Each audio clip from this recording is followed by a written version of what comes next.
So you mentioned your mom has dementia. Did that manifest before all of this happened? It did, but we didn't recognize it.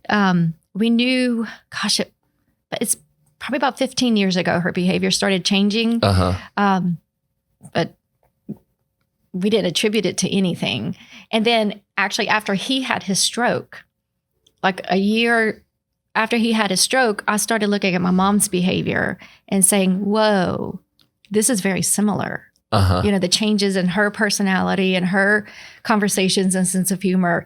And, doing some tests and stuff, they actually looked at some brain scans and realized that she had several mini strokes that contributed. So that your experience with Pitcher actually helped you. It actually helped heal a lot of pain. My mom was the best mom, just loving, creative, always had us at church doing choir.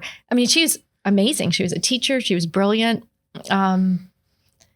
She loved music and theater.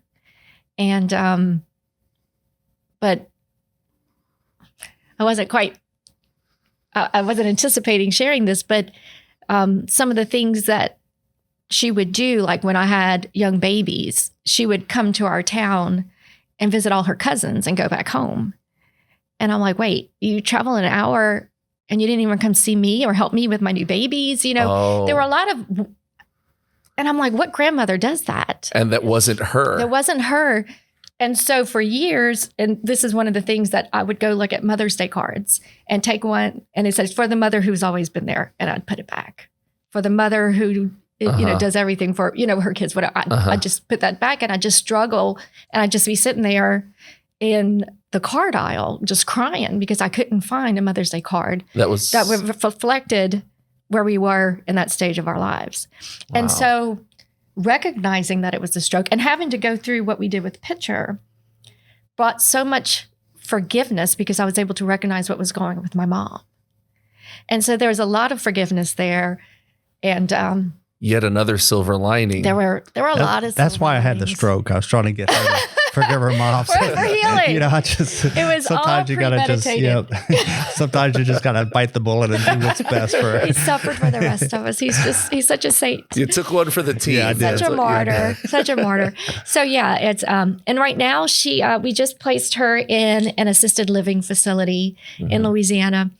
And this place is just amazing. And she's loved and she's taken care of and she's happy.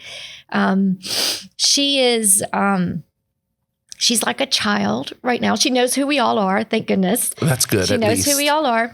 Yes. But the things that she finds joy in they're just precious. And it just reminds me to find joy in the things. Like she'll pick up a dead leaf, like it is dead and crispy. And she'll say, look how beautiful the veining is in this leaf. And look, it's golden. And if you hold it up to the sun and, just like, look at these flowers. And she'll just notice things about the flowers that I'm like, it's a dead flower, but she'll take it and say, look how beautiful this is. And that's how she lives her life. And everybody's her best friend.